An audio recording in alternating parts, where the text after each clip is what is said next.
What is up, YouTube? Jason here.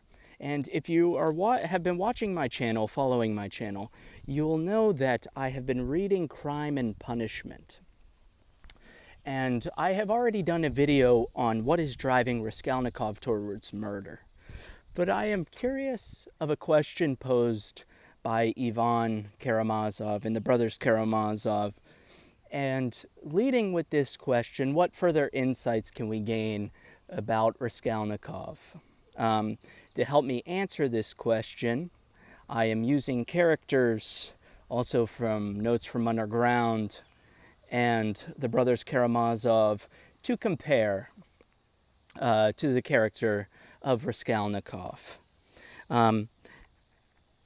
And I will be reading from my journal, and then I will be referring to the text, so just bear with me. But there is a question posed by Ivan when he is talking to Alyosha in Rebellion.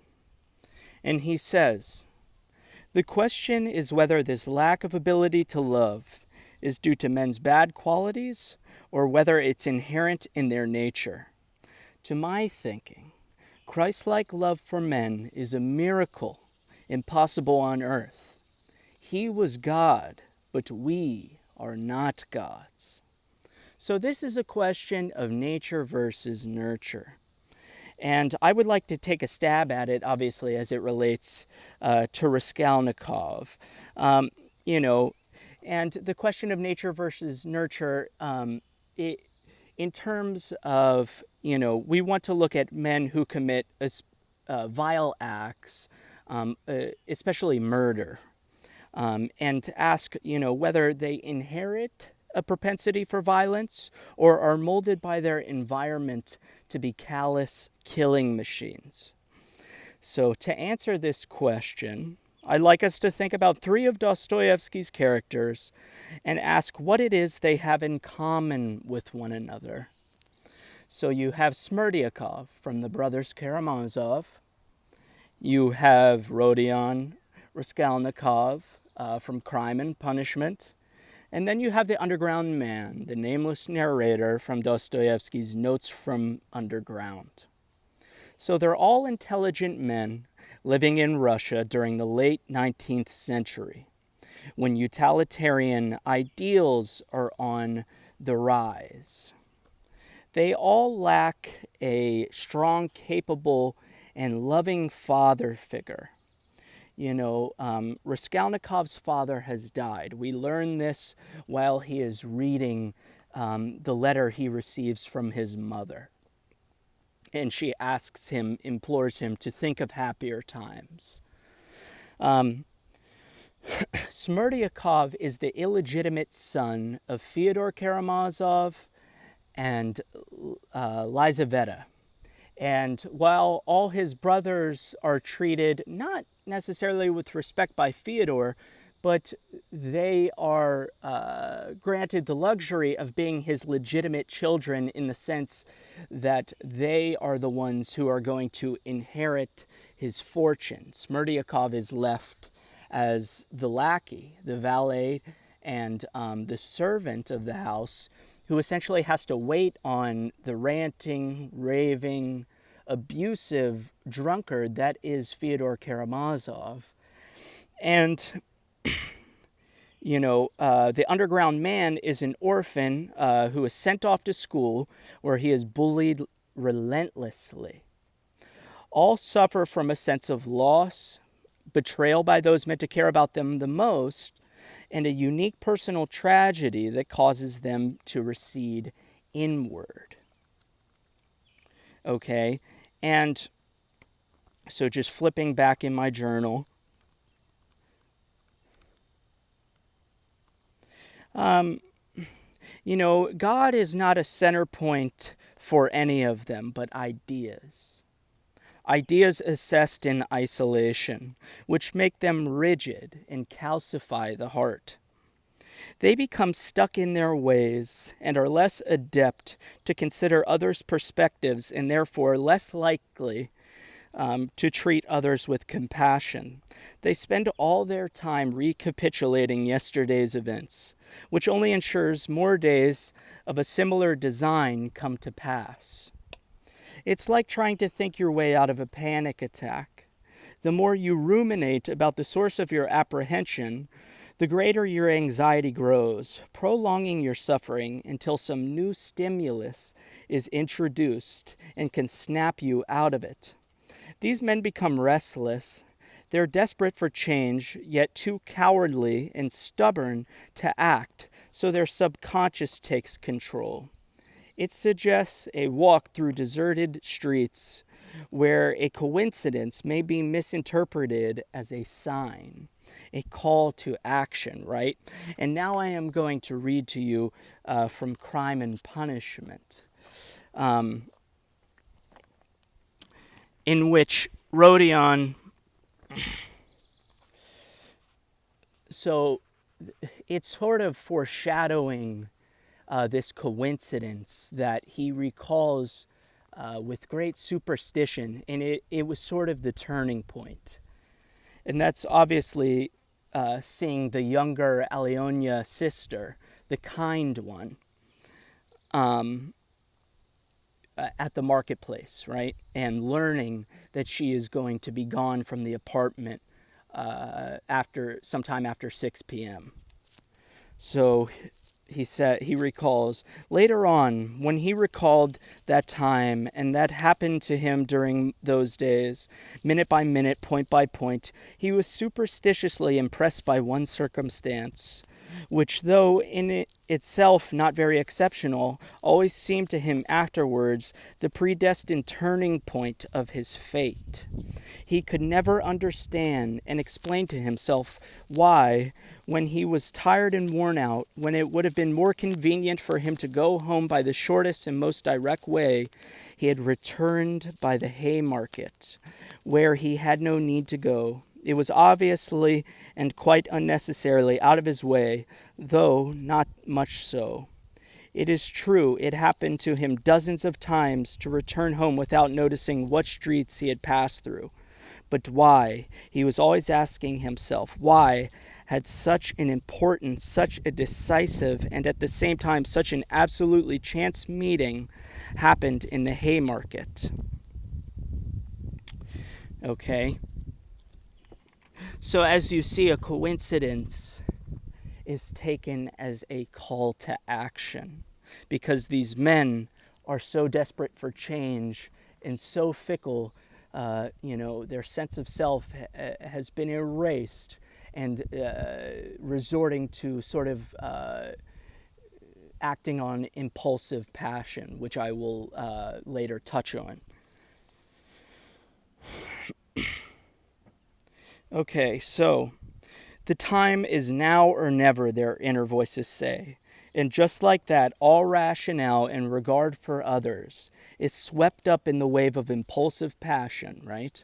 Until it comes crashing down, providing them deliverance to most catastrophic ends. By the time their conscience catches up, it's too late. Even if it appears during this tidal wave, it's quickly thwarted away like a fly buzzing around one's soup. And if we recall Smerdyakov, once he realized Dmitri was there, and the coincidence had arisen, and Dmitri knocked out Gregory, and there would be no witnesses as Marfa slept soundly, he knew the time was now or never to act. A coincidence is taken as a sign from God himself. These men may not believe in God, but a sign from the heavens to go through with their, murderous plan to turn their murderous fantasy into reality. So, like I said, the fly swatter, guilt and self-reflection is thwarted away, like I said, like a fly buzzing around one's soup. The fly swatter is years of resentment left festering so long it refuses to back down after making itself known to the world. I believe for each character, even if they don't act on murderous impulses, to continue living in such a state means the possibility for violence is something never fully out of the cards. Because the underground man, he never commits murder, per se. But still, what type of character does he have? What type of man, what type of life does he lead? Other than one is built on self-loathing and insulting, making other people feel that same type of lowliness that he does. Building Lisa up only to insult her and break her down the more. At the end, the young prostitute he meets at the brothel. So isolation for these men, for Rodion, for the underground man, for Smerdyakov, serves as a refuge, but a damnable, cancerous one. To go out into the world and converse with others threatens to uproot the guiding presupposition formed alongside childhood trauma. Humans are spiteful, vengeful, vile, and convoluted creatures, and the source of pain and perpetuators of suffering felt here on earth. Now, this axiom holds some truth, but when it constitutes an entire worldview, vision is distorted. People talk, but Raskolnikov and the like don't listen, because to hear and consider come with the possibility of being proven wrong, exposing a fissure on the edifice on which one's personal philosophy rests. This obviously would perhaps contradict their worldview and suggest, or at least perhaps scream out, a need for change. Yet, these men have already spent so much time self-reflecting. Don't you think if they could have changed, they would have already? Or if they could have, spotted a cancerous,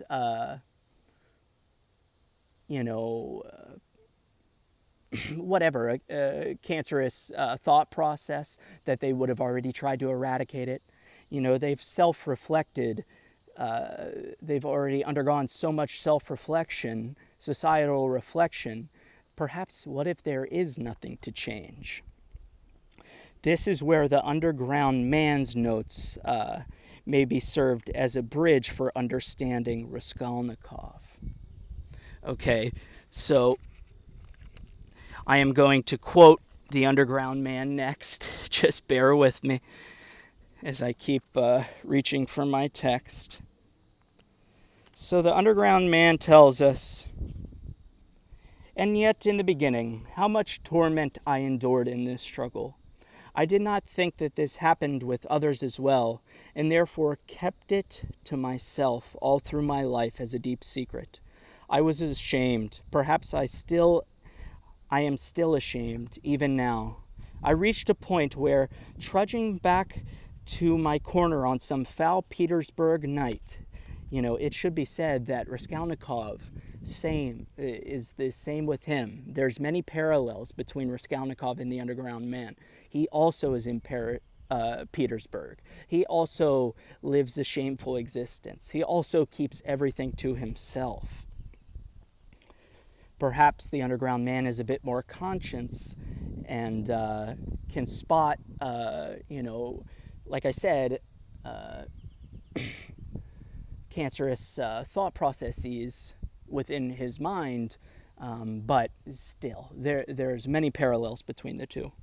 So like I said, I reached a point where, trudging back to my corner on some foul Petersburg night, I would feel a certain hidden, morbid, nasty little pleasure in the acute awareness that I had once again committed something vile that day, that what had been done could no longer be undone, and I would gnaw and gnaw at myself in silence, tearing and nagging at myself until the bitterness would finally begin to turn into a kind of shameful, damnable sweetness, and, in the end, into a definite, positive pleasure.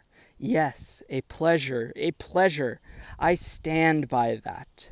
The very reason why I brought it up is that I've always wanted to find out, do other people experience such pleasures? Well, this is a good question. Does Raskolnikov experience such similar pleasures? Well, we can think about the giddiness he feels during the time of climbing the stairs to commit the murder, when he's merely feet away from knocking on the door and sort of sealing his fate forever.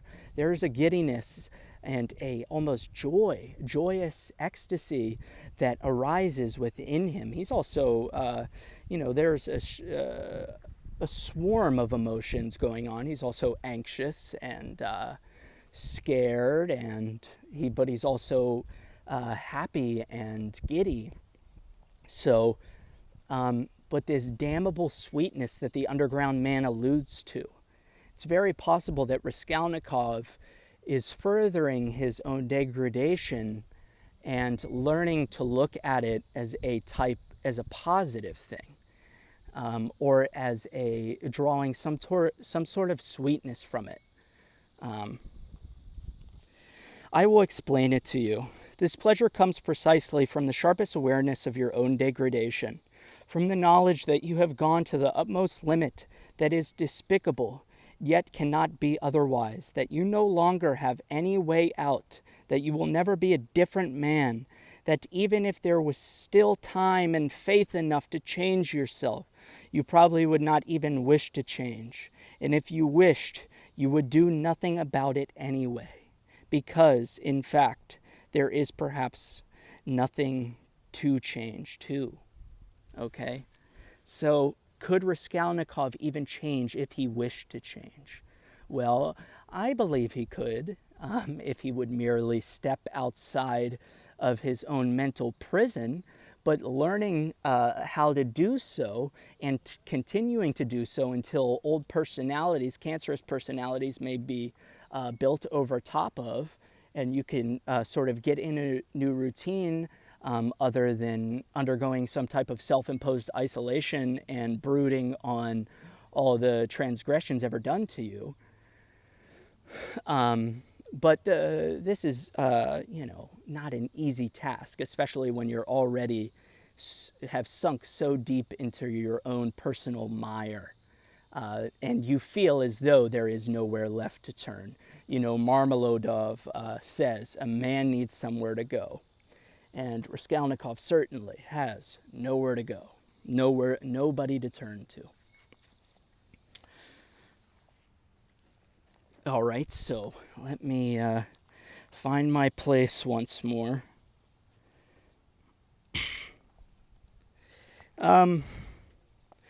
This highlights the irony of Raskolnikov's character. There is an unquenchable thirst for transcendence of morals and dogma through the murder of Alyona Ivanova. The steps to becoming the Übermensch, Nietzsche's Übermensch, the overman, lie right beyond her lifeless corpse. Society obviously condemns murder. Therefore, if Raskolnikov can go through with it, or can go through with his plan, but also find solace afterwards in the many justifications drafted, this may be taken as proof of his being exceptional. The special quality of a man is begotten by the spilling of another's blood. No longer is he Raskolnikov, the failed law student, poor and destitute, insolent and unwelcoming, with the manners of a vagrant and the social skills of a troglodyte. Instead, meet Rodion Romanovich Raskolnikov, a man capable of incredible forethought and action, whose distinguishable quality rests on his ability to abolish prior conceptions of good and evil, right versus wrong, and from their ashes, from the ashes of these social constructs, erect a new way of thinking about humans' place in the world. Irony comes round at last because instead of morals being transcended and a sense of guilt being postponed, the only thing to come of the swinging of the supposed utilitarian acts of retribution is a heightened sense of paranoia and wrongdoing. So instead of transcending morals, what happens is Raskolnikov is plagued by paranoia and guilt, so much so that he becomes delirious. He faints in front of the police, right? Leading to him becoming a suspect, or at least arousing suspicion. So, a tendril of negative emotions has sprouted from Raskolnikov's psyche, cutting off the circulation to his sanity and overall health. There is no metamorphosis into Nietzsche's Overman, but the expedited flowering of Raskolnikov's unsavory qualities. It is nature and lack of nurture, and the interplay between the two leading to a perpetual estrangement from family and loved ones that is leading him down this path. A coping mechanism that simultaneously defends against the external world, but also erodes away a sense of self and belonging. You know, this is an ideal climate for murderous fantasy to take hold and grow. No one is around to talk sense into Raskolnikov. Even if there were, he becomes irritable and dismissive. He disregards with sense and seeks out signs, coincidences, superstition. He seeks out signs to confirm his delusions. The only people capable of penetrating Raskolnikov's mental fortress appeared to be those who knew him during happier times. Okay, so now allow me to read to you from Crime and Punishment, following Raskolnikov's dream of the horse being beaten by all the drunken townspeople. And the difference is, during this dream, Raskolnikov is a little boy, and his father is there. And because his father is there, his father is this sense of home that every man needs a place to turn to. This is what his father provides for Raskolnikov, should he be living. And after seeing the violence done to this poor, defenseless animal, the lashing and the beating of it to death, and everybody piling on the cart, and the lashing of the horse to try to get it to pull, these dozen or more people, his father says to him, "They are drunk, they are brutal. It's not our business." He put his arms around his father, but he felt choked. And that is at what point he wakes up. So he goes to seek out this refuge, to turn to his father for comfort, compassion.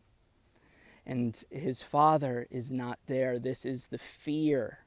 This is the subconscious fear that there is no refuge rising up in his dream and making itself known. But with his father still lingering about his weight, his waken, like his abrupt awakened state, right? His father is still fresh in his mind, causing him to sort of self-reflect and realize the dangerous path he's going down and repent. We have repentance. "But why am I going on like this?" he continued, sitting up again, as it were in profound amazement. "I knew that I could never bring myself to it. So what have I been torturing myself for till now? Yesterday, when I went to make that experiment. Yesterday I realized completely that I could never bear to do it. Why am I going over it again then? Why am I still hesitating? As I came down the stairs yesterday, I said to myself that it was base, loathsome, vile. The very thought of it made me feel sick and filled me with horror. No, I couldn't do it. Granted that there is no flaw in all that reasoning, that all that I have concluded this last month is clear as day, true as arithmetic. 2 times 2 equals 4, right? But what's more interesting, at least the underground man knows this, 2 times 2 equaling 5. Perhaps there is no flaw in this reasoning. Why should an unscrupulous pawnbroker who exploits the poor and abuses her, lowly sister, her, just her not as smart, not as intelligent sister, sort of a simpleton, or just a, why should someone like this be allowed life, be granted life, and be allowed to continue what they're doing? This is why he cannot find a flaw in this reasoning. My God. It's sort of a Euclidean approach, as cause follows effect, or like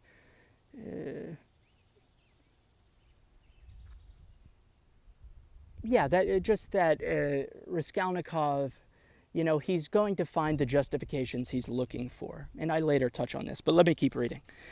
My God, anyway, I couldn't bring myself to it. I couldn't do it.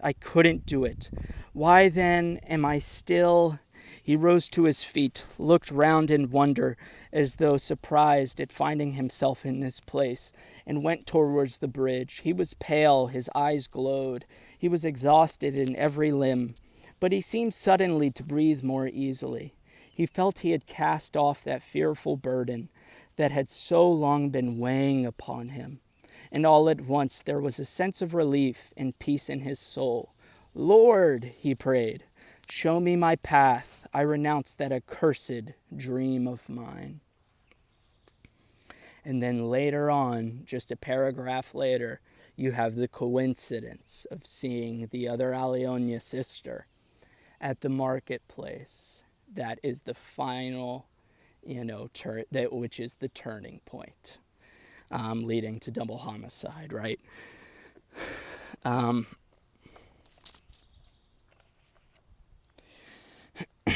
So, his father and these, these dreams, the knowing of a better life or a better disposition, and the understanding that one exists and there is a possibility to seek refuge in something other than murderous fantasy. And eventually, if he works hard enough, he can carve out a home, a respectable home to turn to. His father, they provide a link between Raskolnikov and the acknowledgement that a better quality of life not only exists, but was once a reality for Rodion. His father is there to lean on during the beating of the horse, and provides the sense of a home needed for the raising of children. The cruelty shown towards the defenseless animal, in combination with his father's presence, induces realization and repentance. Raskolnikov knows he's heading down a tumultuous, insidious path, but the moment of clarity is all too brief. The truth of the present circumstance soon reemerges. Raskolnikov's father is dead, meaning there is no man he must answer to besides himself. Because no work in the realm of personality mending has been undertaken, self-reflection and recompense, as quickly as they were experienced, are cast away, allowing destructive modes of behavior to boomerang back around and take over. Intelligent men know how to twist and hide among philosophical frameworks, so culpability doesn't reach their conscience. Nihilism and rational egoism sanction parricide. And now, of course, I'm speaking of Smerdyakov, right? And I'm going to turn to you during Ivan and Smerdyakov's third and final meeting, just before Ivan has, the hallucination and the meeting with the devil. So Ivan says, "Listen, did you kill him alone, with my brother's help, or without?" "It was only with you. With your help I killed him. Dmitri is innocent." All right. Talk about me later. Why do I keep on trembling? I can't speak properly. You were bold enough then.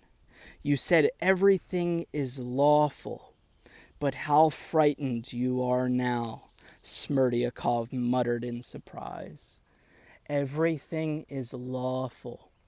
Rational egoism, intertwined with nihilism, is the foundation where the, parricide rests.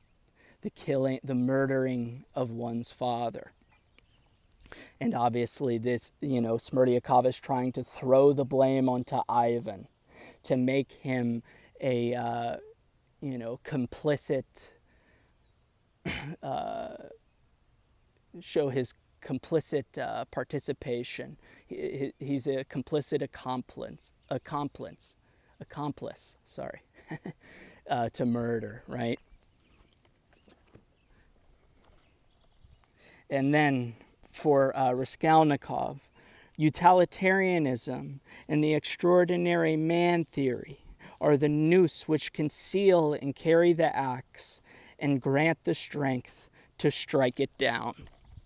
Right? And we know this. Now, I haven't reached the point in which Raskolnikov, during the investigation, goes over his own personal extraordinary man theory. But utilitarianism and the extraordinary man theory, like I said, are what give him the strength to strike the axe down on the two women. So, and this is during their Raskolnikov's first meeting with Luzin, right? Piotr, his sister's fiance. And I believe this is Luzin speaking. "I can't say that, but another circumstance interests me in the case, the whole question, so to say. Not to speak of the fact that crime has been greatly on the increase among the lower classes during the last 5 years. Not to speak of the cases of robbery and arson everywhere. What strikes me as the strangest thing is that in the higher classes, too, crime is increasing proportionately. Okay, so crime, not only are the poor, the destitute, people in Raskolnikov's situation, committing crime, but also members of the higher class are also committing crime. Could this be because they are too grappling with these ideals that justify self-interest? And, when self-interest is at the center point of one's, way they conduct themselves, you can look at where your self-interest work towards the betterment of everyone else. You can do mental gymnastics to make sure that is the case. And eventually, after not speaking much, Raskolnikov interposes. He says, "But why do you worry about it?" Raskolnikov interposed suddenly. "It's in accordance with your theory." "In accordance with my theory?" "Why, carry out logically the theory you were advocating just now, and it follows that people may be killed." Right? This is the theory, as I said, that conceals the axe. It is the noose that conceals and carries the axe, and also gives Raskolnikov the strength to strike it down. And finally, to end it, to sort of sum up what I think is going on, we're going to circle back around to Notes from Underground. And he is going to get the final say. And I think he deserves it because he's the only man. He seems to be the most conscious of what is transpiring here. And he gets some credit for living such a detestable life, but never committing murder as these two men do, right? Never allowing degradation to go push him that far over the edge. Although he's pretty detestable, despicable in his own right. So, one second.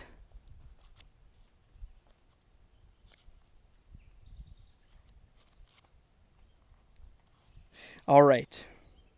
So I believe this. I vouch for it.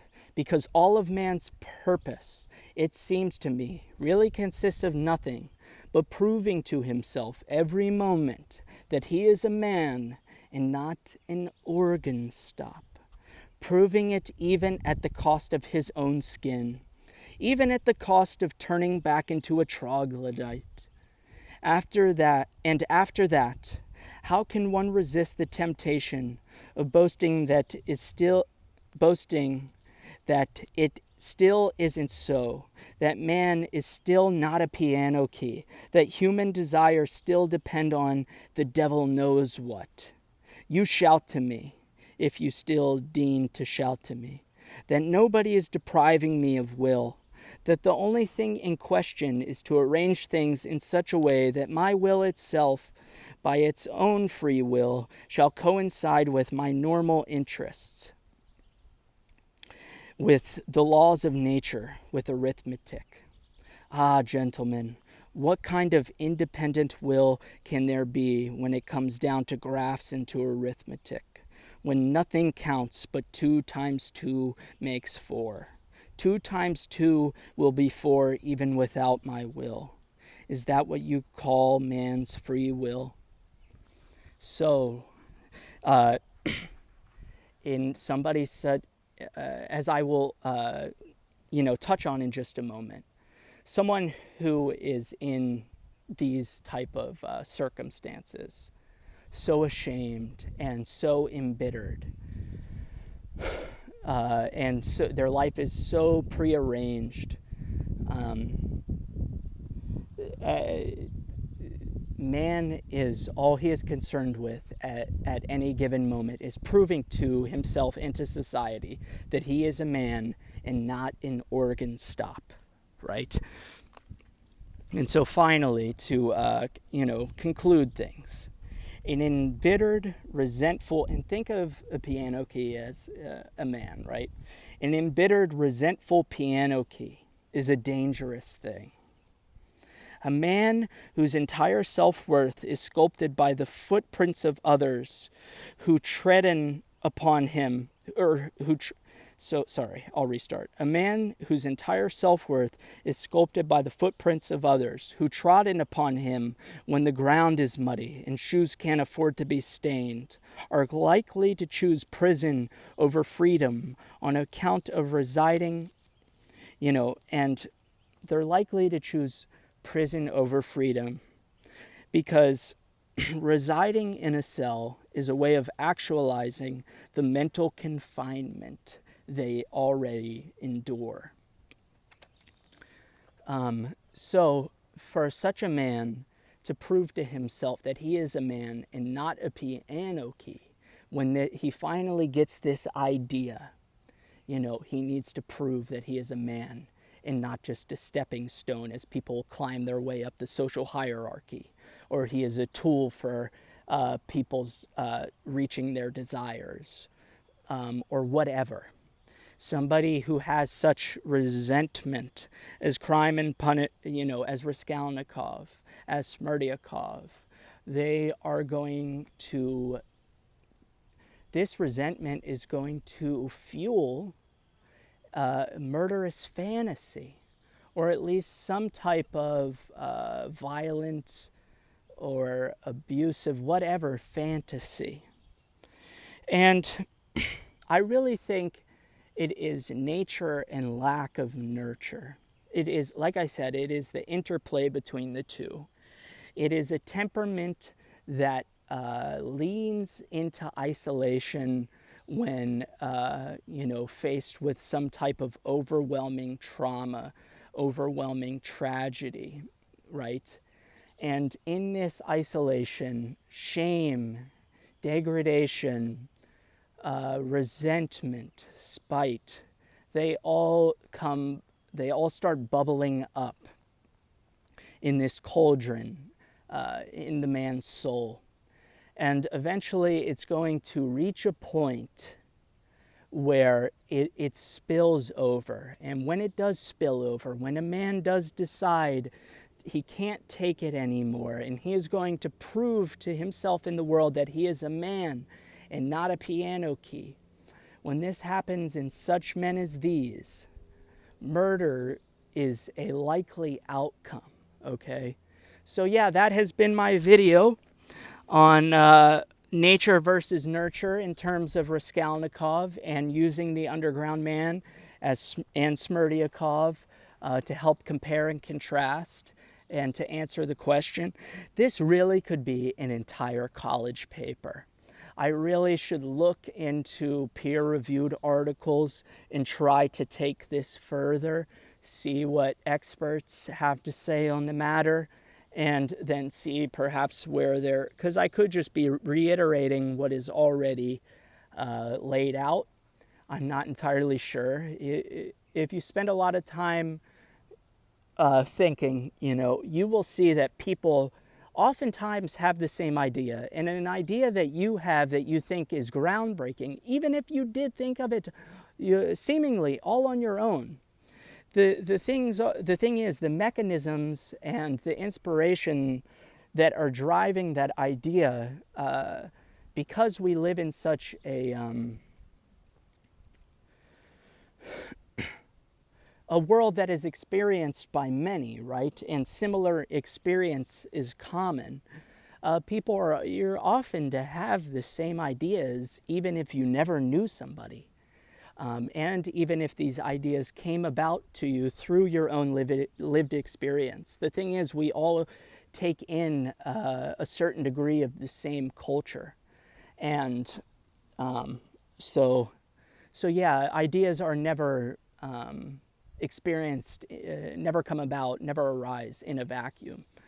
But yeah, that has been my video. I'm finally completed this video so I can finally continue reading Crime and Punishment. I've spent the last couple days coming up with a script for this video. And so I apologize if I was a bit all over the place and there were pauses as I reached for the different texts. But I think this was a success, so I'm going to go ahead and upload this, and I hope you guys have a good day. All right, have a good one.